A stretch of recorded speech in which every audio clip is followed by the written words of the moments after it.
Hey, what's going on, guys? This is something that I know a lot of you have been waiting very patiently for, as it's something that's been delayed. And although the box is mysterious and I can play it up as a mystery as to what's inside, but you guys know what's inside because you already saw the title in the thumbnail in the video. But this is, of course, the Wolf Technology, not Gundam Barbatos Lupus model kit here in 1/100 scale with the metal frame and all that good stuff. But this is actually just a prototype release. So I am getting this early, and this is a test to release, so I know that this one is not the final actual product that you guys will be getting if you pre-order the kit. Obviously, it's just a generic outer box here. I don't even have the instructions. I just have a PDF of the instructions for it. And I've heard from the manufacturer that there are a couple of bits in here that they know still need refinement and that will be refined for the final release, but they did send me this one in order to build and share with you guys, just to kind of give you a sneak peek. So that's what we're going to do in today's video. Let's go ahead and get into it. And so yeah, obviously there's no box art to check out in this case, so we'll just get right into the contents of this one. And as you can see, the contents inside look pretty much like it would for a normal kit release, but like I said, I know that some of these parts will be refined and the packaging may differ once you guys actually get it. This seems to be our long black wire here for the tail. It measures about 30 centimeters in length. I do like the stability of this, seems pretty good, pretty solid. And in this box, it would appear probably is our metal frame parts. So there's some nuts there right off the bat, some screws and nuts, pins, some plastic parts. And again, I don't know how the packaging might differ, if this is gonna ultimately be in like a clamshell later on for the final release, but here's some inner frame parts. Looks like a kind of standard metal inner frame. Taking a closer look at this, you can see the mix of plastic parts in gray and then the metal parts, obviously with that kind of metallic looks, those die-cast metal parts. Basically, it looks like essentially the same frame of the Master Grade Barbatos, just with a mix of plastic and metal parts there. And then other than that, I think it's just all of our runners. We do have an included base as well. And one of these flexible arms here for the base connection. Not really my favorite when it comes to display bases. I just kind of like the more fixed kind of mechanical arm more than these flexible arms here, but we'll see how this works on the kit. But yeah, we've got this big old display base here for it. It's quite large, all in black there, as you can see, with some nice detail on the top. And although I don't have printed instructions, I do have stickers and decals. That's nice. So it looks like we're gonna have some foil stickers here, mostly for camera beds, and it looks like you do have an option whether you wanna use red or green there, because those are the same. And then you've got some down there just in chrome finish for some foil stickers. And then the water slide decals here, with a bunch of different caution markings. You do have some like Tekkadan logos there. You have ones that are normal and ones that are kind of distressed or kind of like pre-weathered for you. Like the decals already kind of weathered a bit there for the logo. But as you can see, we just got a bunch of these. Looks like they're separated by section of the build too. So probably like arms, legs, backpack, etc. So a lot of caution markings and lining parts, everything mostly in white, red, or gray with a little bit of yellow on there as well, kind of a yellowish orange, so it looks nice. All right, let's get into the runners then. They are separated by color, and we've got all of our white parts first for the armor. So here we've got runner A. There's two of these, and it is, I should say, in like an off-white. It's not a super bright pure white, which I definitely appreciate. Runner B here for some larger parts there, as you can see. And then runners C, D, E, and F are the same, all in this off-white color, and we've just got singles of each of these, no more doubles for them. But as you can see, some recognizable parts there for the leg armor, waist armor. There's a bunch more there. Looks like some parts for the arms and some parts for the head, and a few other smaller bits here on runner F. The runners G through L are all in this dark brownish gray color, the color that Bandai commonly uses for a lot of their inner frames. And so like here, this is going to be a lot of inner frame and weapons parts there too. As you can see, there's the sword, but here we've got runner G, there's two of those. Runner H, we also have two of these. Runner I, just one of those, but then runner J is a little different in that we've got two of them, but only one of this like J2 runner here, which is attached up at the top. And then lastly, of that color anyway, runner L here as well. Runner K is in a light gray color here, the only runner that we have in this particular color. And then runners M, N, O1, and P are all here in this black color. Basically, it's a very dark gray, essentially black. Here for a bunch more frame and detail parts, there's runner M we have two of. Runner N we also have two of here. runner O1 with some weapons parts on there, it looks like, and then runner P here, which also has a connection part for the base there, it looks like on that runner. There was also an O2 in between there as well, but it's in a different color, so I took this one out separately. Runner O2 we have two of here in a dark navy blue. Next up we got a few smaller runners. Here is runner R, for example, in a nice blue color. Runner S is a bunch of parts here in a nice clear blue, light clear blue. Runner T is going to be all of our red parts here for the kit. Not a lot, but there's a few of them on there. Runner U, we've got a couple of bits here in a really nice looking plated silver. Runner V is a few more parts here in that dark brownish gray color. Runner W is going to be all of our yellow parts for the kit. So we've got runner W1 and then 2 of runner W2 for all of these yellow accents. And it's a really nice orangish yellow color. We've got 2 V fins. I'm not exactly sure why. I'm guessing that they're the same and you just get an extra one just in case you break one, or if there is going to be any difference in them. Yeah, okay, it does look like there is going to be a difference, probably because one is for attaching in the effect parts, would be my guess. So we'll take a look at that in the review here in just a minute. Almost to the end here, runner X we have 2 of, and this is in a little bit darker, still like a light gray, but it's then kind of, we had our off-white color for the armor, and then a light gray for some accents, and then this is a slightly darker than that. But lastly here, runner Y is going to be our effect parts, and I did hear from the manufacturer that the effect parts are going to ultimately be in a darker shade of red. This one's a kind of light, basically a very similar color to like a lot of beam saber effect parts you'd see in a lot of Gundam kits, but I did hear that this is going to be darker in the final release. Ultimately though, I mean, I don't mind the way that it looks. It is sort of pinkish, and then I guess it's meant to look more red, but anyway, that's it for all the runners and everything that I've got here. Let me go ahead and get this put together and then we'll check out the kit.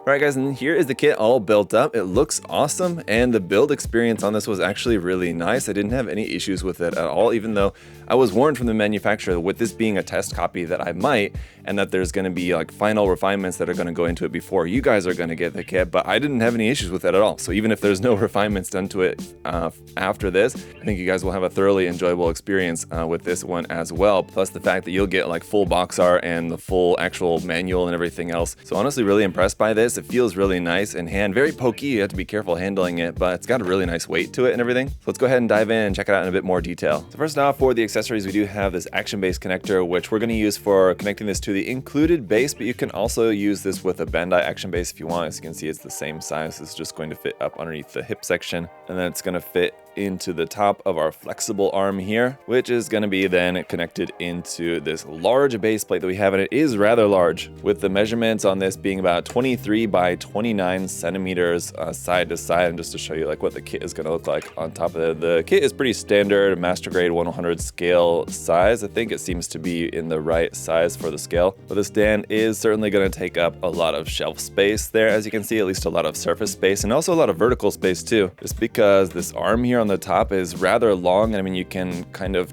try to bend it like that to not hold the kit up quite so high, but I mean, kind of depending on the angle, there's really kind of only so much that you can do with this. Now the good point is that it does seem very sturdy. It should hold the kit up no problem. It's probably still gonna like wiggle a little bit. I just find this kind of connection part for a base, it's not ideal. I don't really like it, so hopefully these companies will stop using this kind of connection piece. I think it's much better to just use a kind of standard like mechanical looking connection arm sort of thing. But the other thing about the base is that you have 8 of these kind of sort of connection points there that are hidden, 2 on each corner of the base, and you can take out these little cap pieces to show that, but there's not an included connection arm for that. Would have been cool to have a connection arm that can hold the tail up. So I think probably we won't really have weight issues with the tail, but in case that we do, it might have been good. Also with the mace weapon, which is also rather large. So on the note of the tail, let's test that out. It just pops out from the backpack here like so. And I have to say, I do really like the design on this. It does look really cool there. It looks nice. And there's just a hole here and a hole in the backpack, and the wire has connection pieces there at both ends to connect it. Let's see just how well this holds it up. So it does, I mean, seem to be, you know, it depends on the angle that you want to have it at, but it seems to be kind of holding it up sort of well. Yeah, it really just kind of depends on how you have the wire position. It's not going to be perfect, and definitely an included base would have been preferable for this if you wanted to use that. But I mean, I don't know, like I said, depending on the angle, it can hold the tail up kind of just fine like that, so not bad. Yeah, as I said, the mace might be the other problem, as it is very, very large. Not necessarily all that heavy, I mean, I guess just for the size. Fortunately, the main body inside here is pretty hollow. It doesn't have like a mechanism like with the MG Barbatos thing had like a moving mechanism or something on it. This one doesn't have that. It doesn't have a pile driver that extends out the end there, but yeah, it is really long here, coming out to about 39 centimeters in total length, and then just compared to the Gundam itself, as you can see, it's going to be significantly taller with just even the main body of the mace there being comparable in size like that. So it's certainly very, very large. One good thing that should help us out a little bit is that the mace, like with all the handheld weapons, has a little tab that folds out and then tabs into the hand. So we should have at least a strong connection into the hand. Whether the kit can then hold it up, we'll find out here in a moment. We then also have these two arm-mounted weapons here, which the blade part is actually the same blade as the mace. It's just that then they have this different connection part here, and these are actually just going to connect into the back of the arm. So if we look around here on the back of the arm, there's that shiny bit. That's actually a little metal part that extends out to be a little kind of pile driver there, kind of built into the back of the hand. So you have that as a sort of built-in weapon, but if we remove that part from there, then we can plug this part on in its place. And then you have these massive blades there mounted onto the back side of the arm. It's kind of a new feature, kind of new gimmick for this version of the design, which is definitely something that's pretty cool. Alternatively, on the back side of the arm, you can also attach either of these cannons. So again, like with the blades, you have it for the left and the right side, you have these as well, or you can mix and match and do kind of one of each. These are really nice in their design. A lot of nice color separation and details on there with like the silver parts on the top and bottom, the yellow bits and everything. I just don't know why the barrel isn't an actual hole there. It's just this flat piece. So I would definitely recommend drilling that out or something. The problem is just that the way that the parts are designed inside there, it would make it kind of difficult to actually drill that out as a whole. So I wish that this was designed in a little bit different way, so it's not just like a flat circle there. It almost looks like it's meant to be like a camera or something instead of an actual cannon. So wish that that would have been done a little bit differently, I have to say. Last of our weapons then is going to be this pair of swords, which are also quite nice. Pretty simple, basically like the one main piece. I guess the handle is two pieces, a couple pieces here, a little black piece on top, a couple of lighter gray pieces at the end as well. And then once again, a little fold out tab in the handle to plug into the hand, so you'll have a good strong grip on this, but some nice details and very sharp points on there as well. So just be careful with that, and be careful not to hurt yourself, and just be careful not to damage those points too. You could very easily bend that, and then it's just not going to look as nice. But these weapons can also be stored on the backpack. So up here on the back, you have these parts here on the side of the backpack, which we can remove, and then you can replace that with a part that looks the same, except that it has a hard point here on the side, and then a connection piece for being able to slot the sword into there. So when not in use, you can just keep the swords here connected into the backpack, just slotted right into there like that. So that's nice. Last couple things for our accessory is just going to be the effect parts. So we have this optional V-fin that has connection points here on the back to hold these cool effect parts there. And for this, it's just going to be a matter of carefully removing that V-fin, and again, being very careful because of those points on there. You don't want to damage those. And swapping this out with our effect part V-fin here, and that's going to look like that, made to look like the effects is like kind of like coming out of the eyes there. Like that does look pretty cool. I do kind of wish that it was a bit more asymmetrical. I feel like that kind of would have been a bit more kind of like visually interesting and matching with like the kind of Barbatos overall kind of vibe, having it more asymmetrical than that. But I suppose one thing that you could do is just like omit one. You don't have to use both at the same time. You can only use one like on one side if you wanted to. And then we have the effect parts for the hands. So basically for these, what you're going to do is just swap out the hands entirely for these if you want to use it for the left or the right side. So the one main piece and then 4 additional kind of like trailing pieces that you have to plug into there. So again, some really nice detail on those. These effect parts do look really cool. And again, I will just remind you guys that I was informed from the manufacturer that the final product for these clear effect parts is going to be a darker red, not this kind of pinkish red as you see it now. So the colors, and then the colors of the kit as well, might also be slightly different from the copy that you guys end up getting as like the full standard release. So other than that, guys, just to talk about the main body here for a minute, I love the details on this. It does look really, really nice. There's a good amount of detail, but it's not overly detailed. I think you do have a lot of like part separation, a lot of angly bits and pokey bits and things like that. But then you do have some spots like here on the shoulder, here on the sides of the arm, where you do have some good wide open spaces that you could certainly add more detail if you wanted to, but especially if you're planning on adding the decals, I mean, I think that'll add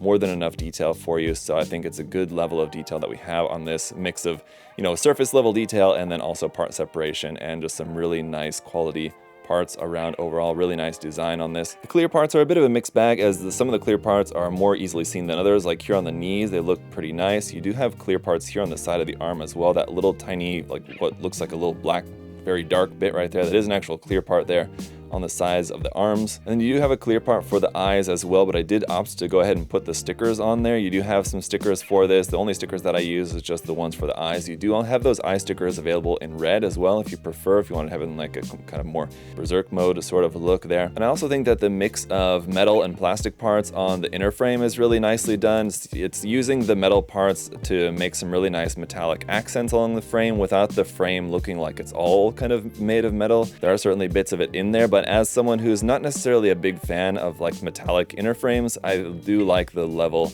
of metallics that are using here basically for the parts that are actually metal.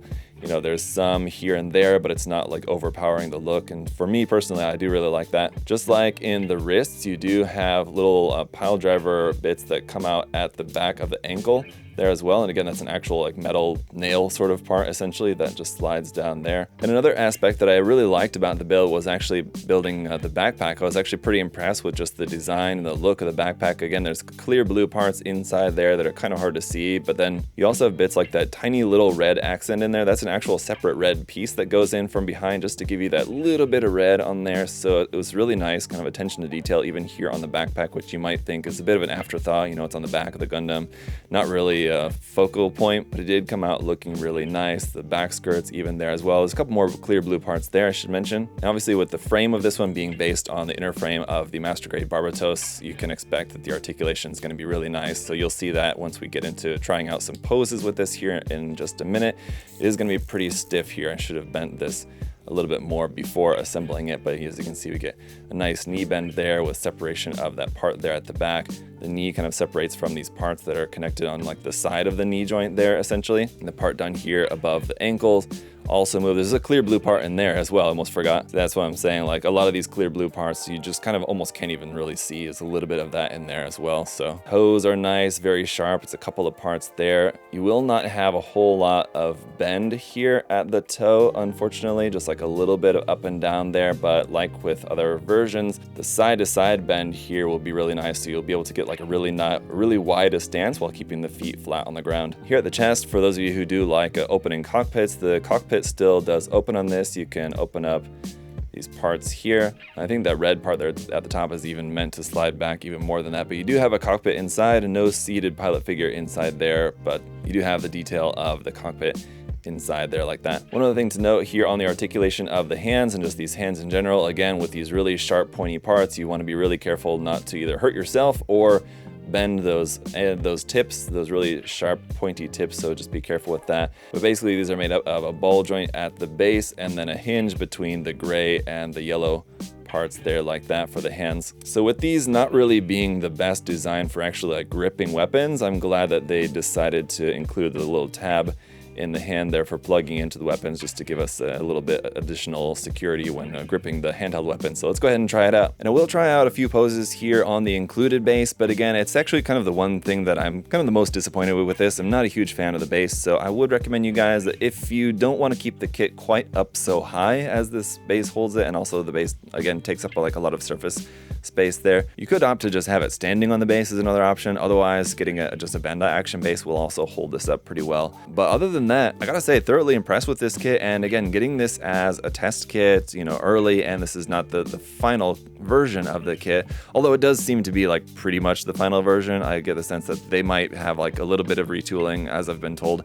they're going to be doing to the final mold of this, but it seems pretty complete to me. And like I said, if this is exactly what you guys got, just with like an actual like full box art and full manual and everything, I think you'd be pretty happy with it. But if there are going to be any additional refinements done to it, I think it's all the better for you guys. It's definitely going to be one that I know has been a long time coming. I know a lot of people have been waiting for a long time for this one, but after building it now, I can certainly say that I think it's been worth the wait, or it's definitely going to be one that you're going to want to have. If you're a fan of this design and this is something that you've been wanting to get, you're not going to be at all disappointed with this kit. You know, the wait maybe The weight may be disappointing, but the kit itself will be really nice. So I think the kit looks awesome, even just straight out of the box here without doing anything else to it. But obviously you could panel line it, you could add the decals on there, could even add a little bit of weathering on there. I think would look pretty nice, but I think it does look really, really nice just in like this nice clean look like this as well. But I know a lot of people like to weather their IBO Gundams. So whatever you end up doing with this one, however you end up deciding to display it, I think it's one that you'll be very happy with. And I'm also really happy with the accessories that we have with this. The effect parts are really cool, and then just the variety of accessories just between the swords, the gigantic mace, the like sword blades that you can, or the mace blades or whatever that you can attach onto the back of the arms, the cannons that you can attach onto the back of the arms. There's a bit of some pros and cons there with those, as I mentioned, but they give you a lot of nice variety. And then of course the tail as well just is very dynamic looking. It's one thing that I have always really enjoyed about this design, is that it does always look so dynamic when posed up in action poses and everything. So it is a really cool design, and I think they did a really good job on the kit, and it's definitely one that I can recommend for you guys. So definitely check it out. I think this should be coming in here at USA Gundam Store pretty soon. If you've not pre-ordered it yet, you can still pre-order it. The link will be down in the video description below. You can check this out and everything else there on the website. Check that out. And as always, guys, thank you so much for all your support, leaving a like, making sure that you're subscribed. I really appreciate it. Thank you all so much. And until next time, see y'all later. Bye, guys.